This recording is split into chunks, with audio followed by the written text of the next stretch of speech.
Welcome to the Facts versus Feelings podcast. I'm your host, Ryan Detrick, and I'm joined by my co-host, Sonu Varghese. Cutting through the noise each week with Ryan Detrick, Chief Market Strategist, and Sonu Varghese, Chief Macro Strategist. Taking out the boring and helping investors focus on what really matters.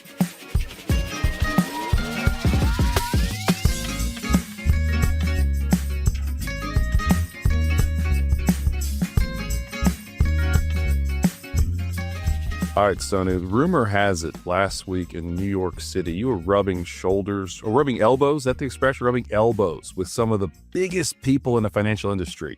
Who are you hanging out with? I did manage to catch Scott Bessent, but I've heard of him. I've heard of him. Yeah. Treasury Secretary Scott Bessent. It was a little far away, but I did rub shoulders. Now, big thank you to Neil Dutta over at RenMac for the invite. This was at the Economic Club of New York. Scott Bessent was giving a speech related to the 250-year anniversary of America's independence. But yeah, it was a great event. It was at the Waldorf here in New York. I'm still in New York. I'm in a hotel room, after our own adventures here last week. But yeah, no, that was a great event. I did catch from afar Ahmed Alarian. Oh. And sitting at our own table was Sonali Bansal as well, who I know you know. Mm-hmm. So yeah, no, caught a nice conversation with several different people around. And Scott Bessent's speech was very interesting too. I mean, I think he's trying to straddle everything I think the president stands for, with trade. And, he's got a very mercantilist view of a lot of things, which is we need more exports, simply put. Import less, export more. And Scott Bessent is like you and I, a markets guy. He'll let markets figure this out. That's his background, right? But he has to, he's the president's appointee. He serves at the pleasure of the president. So you have to kind of put a square peg into a round hole sometimes, if that's the phrase for it. And he tried. And I don't disagree with anything he said, to be honest. He was like, we need to do our own industrial policy too. Right? Now, that will be from the viewpoint of national security. I would argue that the U.S. has been doing industrial policy for decades now with defense. We purchase more stuff from Boeing, for example. We purchase a lot of stuff from Lockheed. We don't go to Airbus for that, right? For the U.S. government, the Pentagon and stuff like that. So I think that extends into everything else. I mean, we could talk, I know we'll talk about momentum in markets. Mm-hmm. Yeah. A big part of the S&P 500 momentum index is Intel. You could argue Intel is part of this current administration's industrial policy, right? But they're looking at it, how Bessent looks at it is from the national security standpoint, which is arguably, fair. And he wants supply chains resilient, right? We've been through a situation where just last year, China was like, yeah, you can increase tariffs, but we won't give you rare earths. You don't want to be in a situation like that, right? And then final point I'll mention, he did say, with respect to Kevin Warsh and the Fed, I know Neil Dutta had a nice note about this, sort of giving the green light. And I think to Warsh for rate hikes, I read it more as he wants to stay out of Warsh's way. He thinks Warsh will do the right decision. Of course, they appointed him, so you would think they would think Warsh would do the right decision, make the right decision. At least within the first couple of weeks of being appointed. Exactly. Now, the president may have a different view if Warsh ultimately raises rates, because just last week, I don't know, I've been traveling, but just last week, I think the president was like, rates should fall. Right? He was talking about housing. That was it, right? He didn't sign the housing bill, that Congress bipartisan housing bill. He didn't sign it. He was like, this is not what we need. We need rates to fall. Guess who controls rates? Right? I'll just stop at that. What did you say? He's at the leisure of the president. How'd you describe it? What'd you say? The pleasure. He says the pleasure of the president. The pleasure of the president. I've never heard someone say that before. He's at the pleasure of the president. Now, the cabinet secretary, not Kevin Warsh, because he's appointed. Okay. Well, even the Treasury Secretary is appointed by the Senate, or confirmed by the Senate, I should say, Secretary of State. But they do serve at the pleasure of the president. There we go. Right? Well, whereas the Fed chair is slightly different, and that gets to the Supreme Court case. The decision that came out yesterday saying Trump cannot fire Lisa Cook. Right. Mm-hmm. So that would, I think the administration's still trying to figure out. Thought I saw a headline this morning saying we are still trying to figure out how to throw her out. Well, I'm sure this is door number 7 at this point. So Well, this is not our normal podcast. As people looking on the YouTube channel might realize by now, Sonu, you are in a hotel room up in New York City, and I am at a condo up in Michigan on a family vacation. Normally, we don't do our podcast this way, but we know we have a lot of new listeners. So we appreciate so much last week in New York running around joining the compound and friends with Josh Brown and Michael Batnick, the Ritholtz gang. That was awesome. I know our podcast last week had a ton of downloads. We have a bunch of new listeners. So we wanted to make sure we give the people what they want, Sonu. So Yes. hopefully our internet works and our sound quality is good. We promise next week everything will be more back to normal. But I think so far, so good. This is episode 194. Stop, drop, and rotate. Yeah, I thought that was kind of funny. Do you remember as a kid, did they do this where you grew up somewhere in the Middle East? Stop, drop, and roll if you caught on fire? Did you guys do that? I did. No, we didn't have that. So that's a thing probably most Gen Xers think of. So like if you were to catch on fire, which the odds of that are. So this is you, not your classroom or something. This is like if I were in the third grade, just hanging out, playing with my friends, all of a sudden I caught on fire. You're supposed to stop, drop, and roll. What are you and your third grade friends playing with? That's what I'm saying. I don't know. I mean, I've joked before. In the 1980s, there literally was a commercial that came on at 10 o'clock at night that said, "Do you know where your kids are?" They had to remind parents in the 80s they had children and they needed to know where they were. Okay, now we have anyway. So stop, drop, and rotate. That's probably more for the Gen Xers, but maybe lots of different ways to take this, Sonu. How about let's just start with let's start with the June swoon. So Pod Pony, I did send this first chart about the June swoon. It's incredible to me, as we're sharing on YouTube now.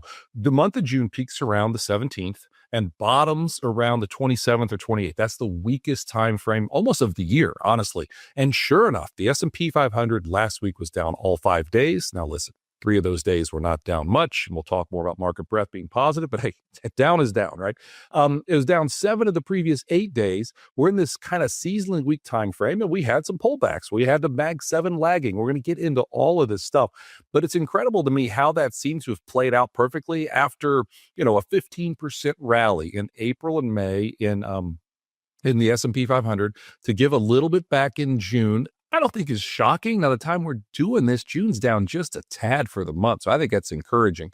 What do you think about the June swoon? Then I want to get in the rotation, momentum, and all that stuff, Sonu. It was really just a Mag 7 swoon. Yeah, there you go. Yeah. The Mag swoon. Right. Maybe the Mag swoon. I don't know. I don't Mag swoon. There's a title of an episode for you. Yeah.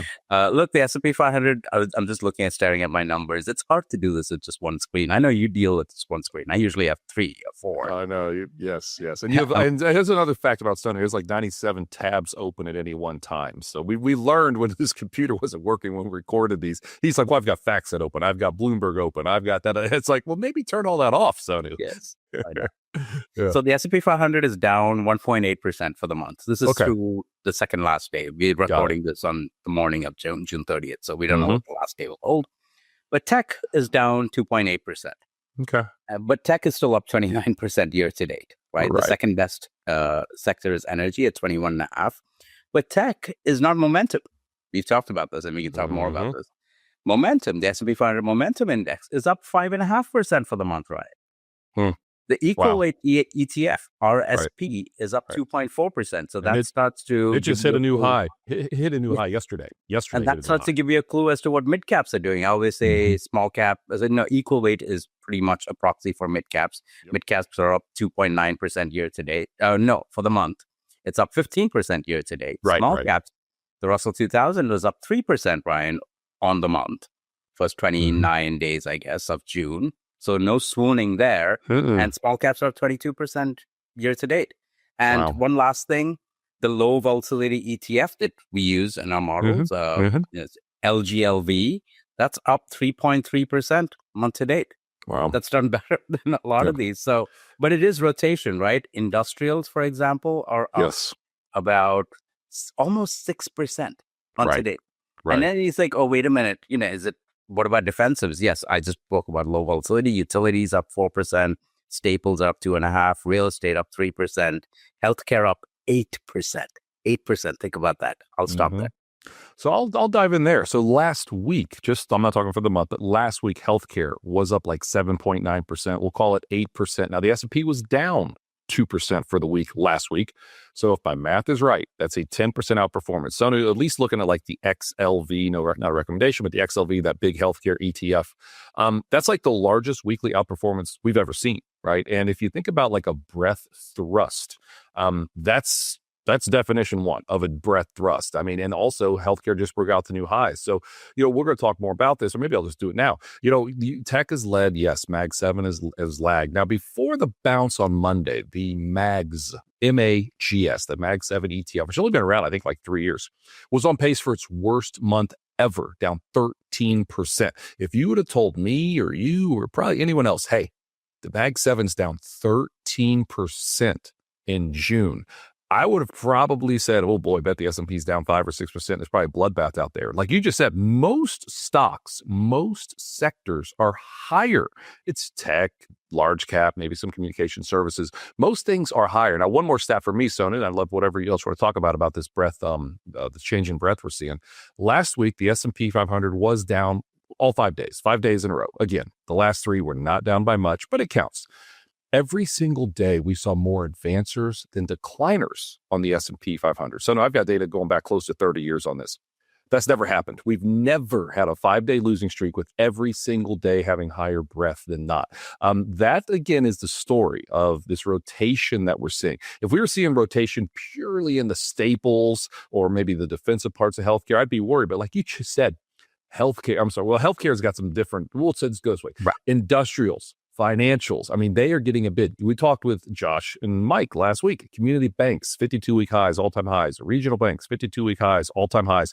That's not, to me, as an old-school John Murphy guy, message of the market, that's not a bearish message of the market. If you're overweight, big-time Mag 7 and that, yeah, I mean, this has been a terrible month, honestly, a terrible month. But if you have a diversified portfolio, overweight equities, like we've been preaching all year, it hasn't been so bad. Let's one more for me, Sonu. Look, put this on the chart right now on the table, or what am I trying to say, Sonu? On the screen right now, Pod Pony. It's market breadth. It's the stock charts chart. S&P 500 doing what it's doing, but underneath the panels, we have the percentage of stocks above their 20-day, 50-day, and 200-day moving averages. Those are all trending higher and have been for weeks, even though the market's been kind of weak-ish. It's something I've been saying for the whole time. That doesn't mean you can't have a 5% pullback at any time. You can have that for any reason at all. But is this how a bear market's going to start? Is this how a major market correction is going to start with many stocks participating? Well, I would say no. And now here we are with the market again hanging in there. And again, just recently, as of yesterday, like 65% of all the stocks in the S&P 500 are above their 200-day moving average. What's that mean? That's the most we've seen since like the big sell-off when the war started, and that's a pretty healthy number. I just said a lot, Sonu. What else do we want to talk about on this discussion? I mean, one thing we've talked about throughout this year, not just coming into the year, is that we are slightly overweight tech.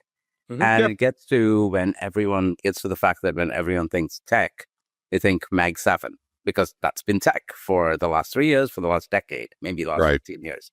But as I said, the way we've played that is not by going overweight the Mag 7, it's been overweight momentum.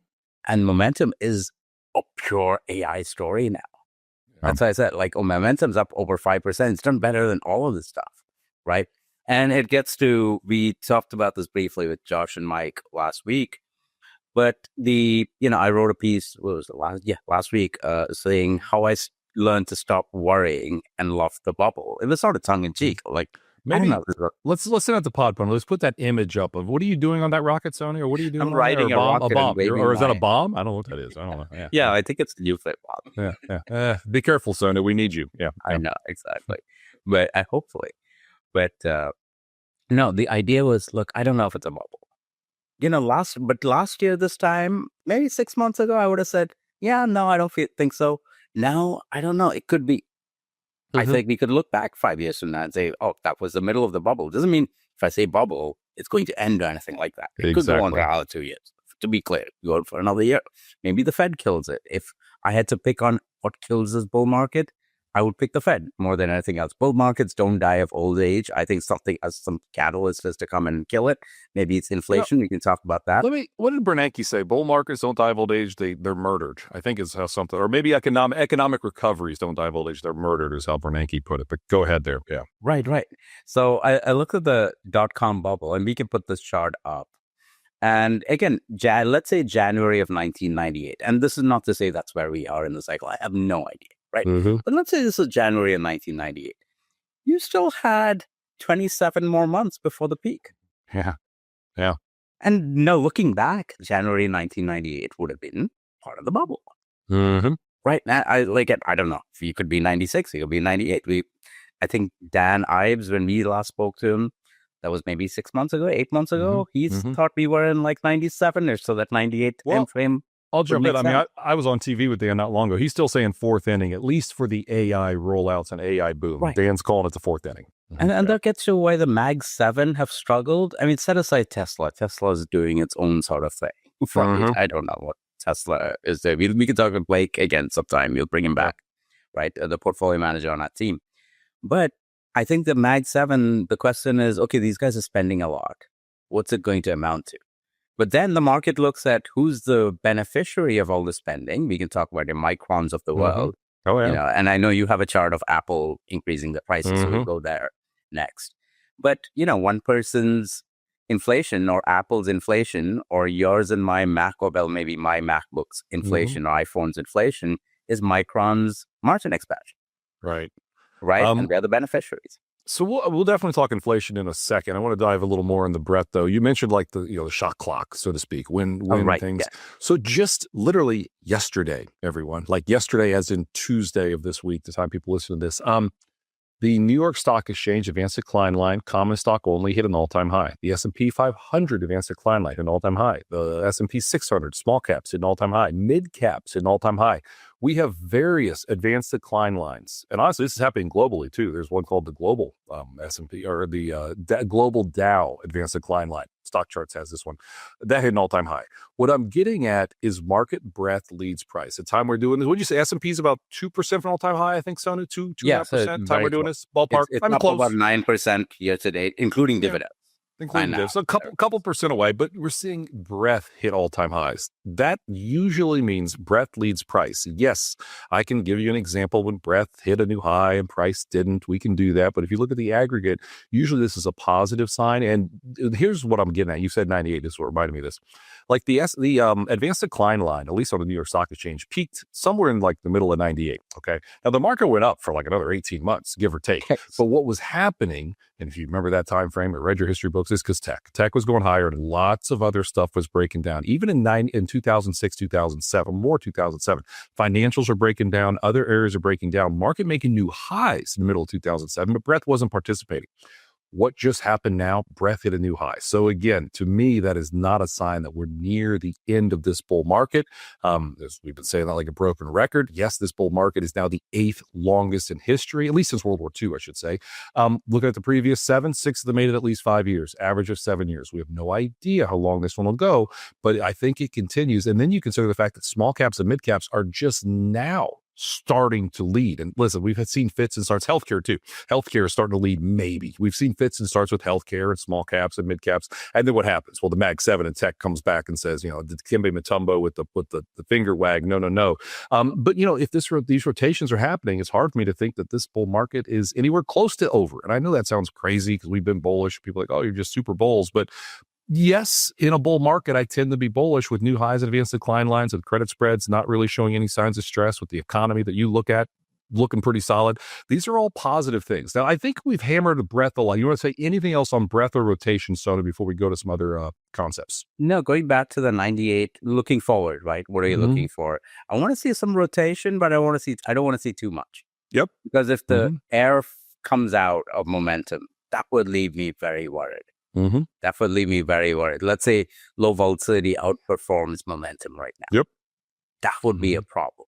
98 to January 98 to March 2000. We can put this chart up. The Dotcom bubble ended with rotation. It didn't collapse. Momentum gain over those 27 months, 98 January through March 2000. Momentum gained 158%, right? 158%. Low volatility was down 6%. Wow. The S&P 500 is up 59%. It was tech. Tech was up 260%. But almost every sector except for consumer staples is up. So there was a rising tide lifts all boats. I think AI will lift all boats going forward. So you want everyone to perform. You don't want this huge dispersion. But I do think we need we're in the AI story now. We are on that wave. We need that to continue. If that, dare I say, a bubble, or if the air comes out, then we have a problem. April 2000, so after the peak, now the peak is no longer in hindsight, but April 2000 to December 2000, we saw rotation. The market didn't collapse. The S&P 500 is down only 11%. Right. If you look at 11% drawdown, your numbers show, hey, we should expect that at least once a year. But momentum was down 30%. Low volatility was up 32%. You want rotation, but you don't want too much rotation. And then from 2001, the air, things just crashed. So I remember 2000 because that's when I got in the industry, and I was in all the high-flying tech stocks and networking stocks and all that stuff. And it just, I didn't know what I was doing. I was on margin. You live and learn, But I remember I lived in Cincinnati at the time, right? And still do, actually. And Procter & Gamble was a big stock. And like that company did just fine, like in 2000. Maybe fine's relative, but it did a lot better than a lot of other areas. And a lot of people owned P&G and the defensive value stocks in Cincinnati. And they weren't acting like it was all that bad. I'm this guy and all these tech stocks getting killed. But then you realize, okay, P&G didn't go up as much in the late 90s. We understand, but that's why you have a diversified portfolio and you can benefit from a lot of things. But we still think momentum's here. One more comment, and I did maybe mention this last week, but we'll do it again. December 5th, 1996, Alan Greenspan's famous speech about irrational exuberance. Obviously, he passed away. We talked about him last week. R.I.P. Alan Greenspan. But he mentioned that December 5th, 96, the S&P 500 doubled over the next 3+ years, and the NASDAQ was up 300%. This is one of the smartest people in the world with more information than anybody at the time, giving little nuggets that, listen, I'm a little worried here. This might be a little over the top. And look what still happens. So again, if that could happen to him, kind of being wrong or maybe a little early with the warning, it can happen to anybody. And again, that's why we're still riding the wave. Our outlook comes out, our major outlook comes out very, very soon. We're going to talk about that. So a little tease there, still riding the wave. All right. So let's think on that, even if you don't count 96 to 97, and this gets to why we term it riding the wave, as opposed to, being a perma bear. Yeah. Maybe you could talk about the Joe Kernan, Oh my.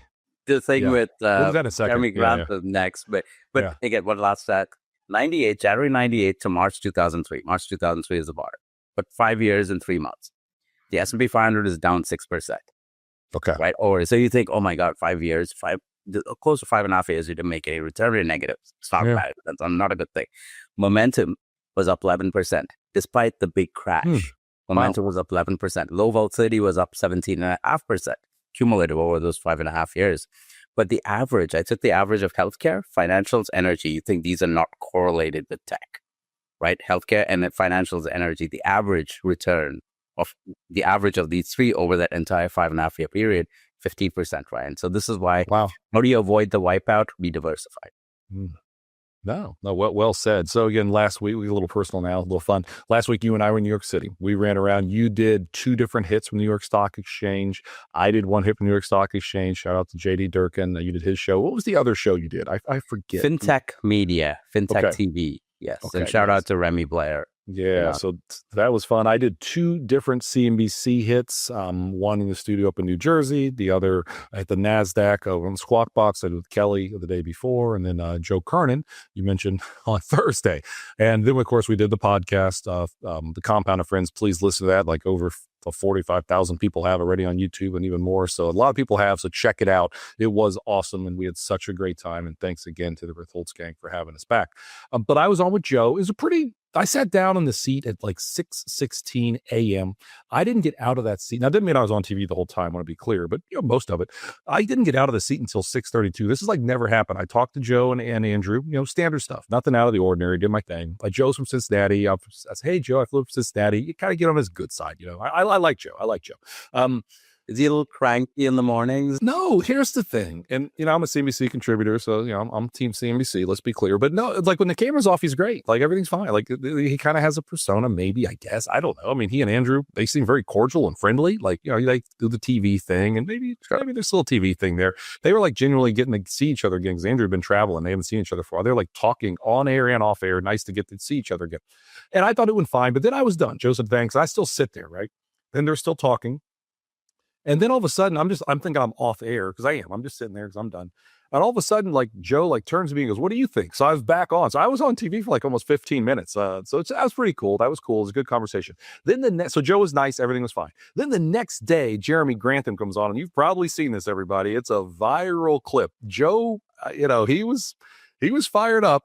He was going after Grantham for Grantham being a perma bear. And every time Grantham talks, it's how bad everything is. Market goes up. Grantham dripping Bitcoin. Joe, I don't know. I don't know what Joe's take on Bitcoin was, but it was interesting, that conversation. So thankfully, Joe was much nicer to me than he was to Grantham. You want to add anything to that interesting conversation we saw last Friday morning? No, it was an example of one thing, what happens on TV, what's said on TV versus what somebody even writes about and what someone perceived to be writing about. In this case, Grantham being a perma bear versus what they do. You look at Grantham's foundation, somebody had some interesting data, and they have a ton of private equity stuff, right? And now private equity, to be clear, it's correlated with markets in the sense that, if the economy does well, these companies will do well. Smaller companies that are not, public yet probably do really well. That's the idea. If there's a recession, those struggle, right? So in a sense, it's an extension of the equity market. That's how we think about private equity as well, right? If you want to diversify, it's a good way to diversify. Why just stop at small caps or micro caps? Go beyond that into private equity. But that's what Grantham has a lot of. So he's almost like bullish on the economy and in his own investments, his own foundation, right? Even though he's perceived to be this perma bear talking about valuations and things like that. Well, I mean, perceived, because literally every podcast I see him, he's talking that way. Have you? Yes, yes. Yeah, no. I mean, his book is something like The Making of a Perma Bear. I mean, he literally uses the title in the book. So anyway, and I know he's way wealthier than you or I, or anyone, pretty much anyone listening. But again, a lot of his calls haven't been right, but it was interesting to see, live TV go viral. And I was proud of myself, I guess, or happy to see, because you can go on YouTube and look at all the different clips on CNBC throughout the week that they post on the YouTube channel. The clip I had was like one of the second or third most views the entire week, which I thought was pretty cool. That was pretty cool, but I was nowhere close to the viral Grantham and Joe argument, but that's okay. That's you need to be bearish next time you go or something. Oh, I don't think I can. Not yet. Not until the data changes. That's anyway. I was we're gonna go kayaking in a little bit, like a little bit, as in like I think. Well, like that's 40 what you do. minutes. You're going kayaking. Yeah, we're going kayaking up here in Michigan. I know my family's getting antsy, so I probably have a hard 15 minutes. So let's just think like that. I know you've got your boy, your daughter, and your boy and daughter in the other room, out in the other room. So. Yeah, so you and I probably need to wrap up in 15 minutes. Let's what else? You want to go the inflation route a little bit and then talk macro? Let's. I think, again, going back to the AI thing, I think it is a macroeconomic story. So I was talking to JD Durkin on a show after the NYSE last week. I think it is a macro story. It's not just, it's just equities on one side and my economy is doing its own thing. No. Right. We just got GDP data. Right? Yeah. GDP data. I mean, it was revised up for, this is what, first quarter was revised up from 1.6 to 2.1%, but it was mostly like the volatile parts of GDP, right? Exit, net imports, like we imported less. And inventories are revised up. So that's why it was, revised up from 1.6% annualized base to 2.1%. But all that to say, the economy is doing okay. Consumption is doing okay once you adjust for inflation. That's consumption's running at 2.1%. We can put this chart up. But Ryan, nominal consumption over the last 3 months, and this is beyond Q1, nominal consumption over, March, April, May, is running at 8.6% annualized pace. 8.6%. So this gets to what you and I see, or everyone sees out in the world around them, is that I can see Ryan going, shushing someone, but I assume that's not. Yes, people are coming in the room, Sonu. So yes, we have visitors. And this gets to, real consumption 70% of the economy, real consumption is running about 2% annualized pace. That's slightly below trend. 2023, 2024. Real consumption, inflation adjusted, was running about 3.5%. That's why we got 3% GDP growth. Okay. Right now it's about 2%. That's why we're getting 2% GDP growth. That's okay, right? But nominal consumption, that's what matters for profits and revenues. That's running at 8.6% annualized pace. That is mind-blowing to me. That gets to, I'm in New York City, everyone's spending. Yes, it was crowded last week. Tickets, everyone's spending. We live in a nominal world. Companies make money in a nominal world, right? Talk about, you shared that chart of, I know you have the chart about the MacBook prices going up. right? And we can put that up. That was one we sent the Pod Pony. Let's put that up now. All the different prices that Apple just price increases that Apple just announced. Mm-hmm. And by the way, those price increases will show up in inflation data at some point, right? That's not energy. That's not tariffs, right? Mm-hmm. Tim Cook was talking about memory chips. These are AI-related bottlenecks. Now, like I said, one person's inflation is somebody else's margin expansion. I'll just jump in. I've got in front of me. I'll just throw a few and just start to jump in. But it is on the YouTube channel now. The HomePod Mini is going to be up 30%. The Apple TV is going to be up 55%. The iPad up 29%. The iPad Air says 25% plus, 20% iPad Pro, 20% iPad Mini. The Vision Pro is going to be up 6%. So apparently that was not up nearly as much. Last one, the Mac Studios, 25% also. So, I mean, this is the real world stuff about inflation. We talk about inflation, but when people go out and buy this stuff, that's going to cost a lot more than it did, 3 months ago. And you bet people are going to buy it. That's okay. And now, the day Tim Cook said they're raising prices, Apple actually went up slightly. Right. But then it went down once, I think it was Friday morning. Last Friday morning, the prices came out. Everyone sort of got sticker shock. But I bet a month from now, Apple will be okay. I'm not, this is not a recommendation to buy Apple or anything like that. But I think we actually recorded on Thursday with Compound. We talked about it briefly. Apple's down 6% last Thursday. So I don't know if it was official then, but the rumors were out. But it was down. Yes. They might not have. Maybe they announced it officially, but the rumors were out. The stock was down 6% last Thursday, and the market was like flat. I mean, because again, that was the story last week. Mag 7 poor. Everything else did okay. And I'm sure Apple. I was talking about this with someone. I think Apple they are going to blame the memory chip makers for higher memory prices and AI and all of that. But I'm sure Apple's finding a way to expand their margins. They'll just say, hey, blame the chip makers. It's not us, But when their margins come out, I bet their margins will look even better. But it also gets back to the inflation issue not being about the Iran war or tariffs, anything by itself, right? You look at, we got PCE inflation data. Yes. Core PCE, core inflation, which is the Fed's preferred metric, last 3 months running at 3.5% annualized pace.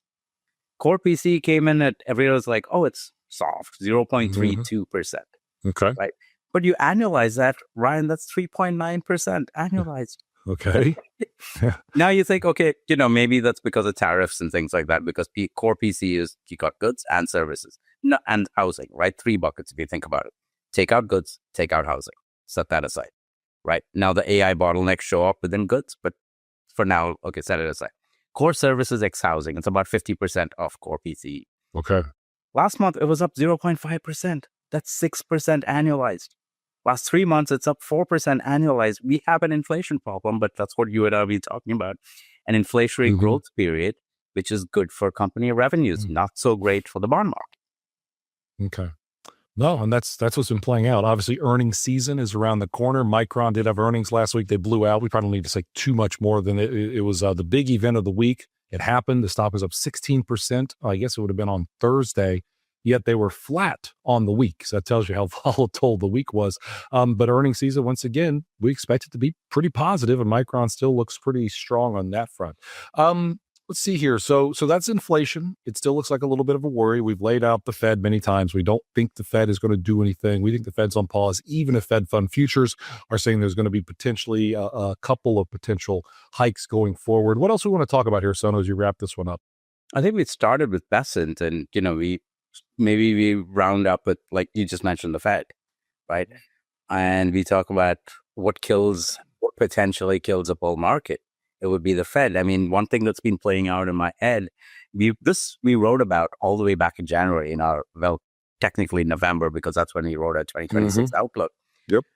I feel like I know there's a 90s comparison, which we just made as well. I made that in my blog post last week, which, by the way, all of you can look at carsongroup.com/research. That's where Ryan posts his blog, my blogs, all of that. All the team's blogs go up there. But yeah, the 90s comparison is sort of like beaten to death, right? Including by myself. But late 1960s is interesting, because then you had a period of, because what's the other thing that's happening? We have massive fiscal deficits now. True. Yeah, Warren Pies has mentioned that. You've been on that too. Yeah. Yep. Late 90s, by the way, we were going into a fiscal surplus. So you could argue there was less money coming into the system from the government. Okay. Now we're having a flood of money coming in. Now the deficit could go down later this year or next year. I doubt it. We can get to the politics of why. I mean, that might get to what happens in midterm elections. But the deficit's sitting at 6 to 7% of GDP. That's a ton of money flowing into the economy. It's very hard for me to see a recession when that's happening. Same thing happened in the 60s, 66, 67. Then the Fed was cutting rates, but suddenly inflation they ran into elevated inflation. They didn't have a target or anything at the time, but by 67, 68, they were like, we have an inflation problem. We need to increase rates. Remember the nifty 50s, all of that? Oh, yeah. 1970, we got a recession, we got a bear market, all of that. I feel like that is a potential playbook here. What kills the bull market here? Well, I don't know. I don't think it's going to be immediate. But at some point, I think the Fed looks back. Maybe it's 2027. Maybe it's 2028. Look back and say, we've had 7 years of 3% inflation. We need to do something about it. Yeah. Lots of people coming in the room, Sonu. It's about time to wrap this up. All right. Let's see here. So we'll share on the screen right now. July. I sent this on Pod Pony as well. July, listen, we don't invest blindly in seasonality. I want to be very clear. But it's interesting that, June did what it did. June historically is the weakest month in a midterm year. So that kind of played out a little bit with the volatility we saw. But the last 20 years, July is actually the strongest. I think it's 13 of the last 14 years. Stocks have been higher in the month of July. In a midterm year, July is like the third strongest month since 1950, the fourth strongest month. The last 10 years is like second or third strongest month. So listen, we've been saying for a while, this summer rally is not over. We had a little bit of a June swoon, yes, but I think we're going to have a pretty decent earnings season, some continuation with this broadening out, and probably higher prices as we continue to move into June, then maybe get a little fall volatility ahead of the midterm elections. That's how this stuff works. But those are some concepts and things we're thinking about. Sonu, what else this week, besides our country's 250th birthday, what else you watching? Yeah, happy birthday. It's a big birthday. I don't know, what do you call a 250th? I know it's a silver jubilee, 50 platinum, all of that for 25th and 50th, but 250 is special. But no, I was going to say the World Cup again, and I know we have a lot of listeners. There was one listener from the Netherlands, so hello to you as well. They lost last night, right? Didn't they lose? Yeah, it was heartbreaking. Yeah. It was a heartbreaker and went to penalties. But I think you could argue that they kind of deserved to lose the way they played. Okay. But they were up ahead there, and this is how it rolls. So we'll see. I still think maybe it's France that takes the whole thing, but Argentina's in there with Messi. You don't have to spend too much time talking about the World Cup, I know. Next week. But what am I looking forward to? I think payrolls, right? I know it's more of an inflation story right now because the labor market is fine. But the more data we see that shows the labor market is in pretty decent shape, I think the more pressure it puts on the Fed to get ahead of inflation. Right. Now, I am in the camp, we talked about this, that I don't think they raise rates this year. I think for this year, they're going to be like, we had the Iran shock, the tariff thing, that's going to pass, so inflation transitory. And I forget who said this, but I know the dot plot moved in a hawkish direction, but they said count the votes, not the dots. Count the votes. And the votes so far don't seem to be there. Okay. I think the New York Fed president, John Williams, Powell, maybe one more person, maybe Waller. I don't think they're there yet to raise rates. Some of the other members are there, which means I think the majority is in favor of a hold. I don't think cuts are coming anytime now. Right. But I think majority are in favor of a hold. But it also gets to Kevin Warsh not putting any dots into the dot plot. That's true. You can sort of step back and say, it'll say the committee, but I think every meeting becomes a live meeting because it's going to depend on the data. July, maybe 30% probability of a rate hike. I think it should be 0. Right. October, I think markets are pricing in a rate hike. I don't think that's happening. But I can see why it's a 50-50 proposition every single meeting, because as long as, even going forward, look, if the labor market strengthens, that's going to be more inflationary pressure, right? Not less. Yeah. And then devil's advocate is crude oil's down 40% back to pre-war levels. Although I'm aware, we're talking about energy there and other parts as you've laid out, services and the AI bottlenecks and goods have been going higher. But there's one positive there, I guess. In theory, it's going to cost less to fill your car up. Maybe even those, I'll tell you, airline tickets. Oh boy, they've had big jumps also. Maybe airline tickets can go a little lower as well. So we'll keep following it every week, right? I guess that's what we do here on Facts versus Feelings. Now, I guess when is our outlook? Is it in two weeks? I think 2 weeks. Yes, fingers crossed, okay. 2 weeks. So Yes. in 2 weeks, so we'll just do a regular episode next week, but then in 2 weeks, we will have our 2026 mid-year outlook discussion. But honestly, if you listen to this podcast every week, you probably know what we're going to say. In fact, we might have just given some of it away today if you listen closely. Well, Sonu, when do you guys come back? How much longer in New York? Today, I am definitely staring out at Central Park as I speak. A nice view here from our hotel room. But it's a beautiful day, so we'll take a walk around, maybe we haven't gone to the Brooklyn side to see. It's a nice view of Manhattan from that side of the other side of the Brooklyn Bridge. Oh, it's gorgeous. So going up there. So I haven't done that with the kids, but we did pretty much everything else. And tonight we go back, and then it's just 2 days of work and a long weekend after that. I mean, you have been on the road. It feels like even in New York for a week. For a long time. That's definitely one of my favorite things to do in New York. That actually doesn't cost anything. Go to Brooklyn and then walk across towards Manhattan. Especially like at nighttime, it's really neat to do something like that. So enjoy that. And listen, thank you to all the listeners, everyone out there. Give us a like, give us a follow, give us a positive review, give us a negative review, give us comments on YouTube, positive or negative. We just like the algorithms to see that. And thanks to all the new listeners and due to our friends at the Compound and Friends, we really appreciate it.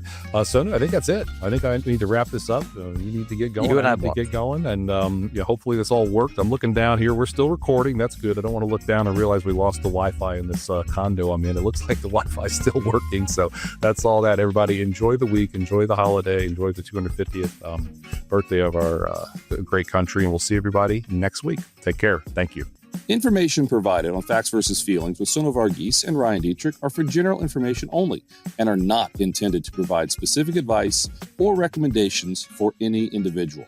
The statements and opinions of show guests may not be reflective of CWM, LLC, or its affiliates. Past performance is no guarantee of future results. All indices are unmanaged and may not be invested in directly. Investing involves risk, including possible loss of principal. No strategy assures success or protects against loss. To determine what may be appropriate for you, consult with your attorney, accountant, financial or tax advisor prior to investing. Guests on Facts versus Feelings are not affiliated with CWM, LLC.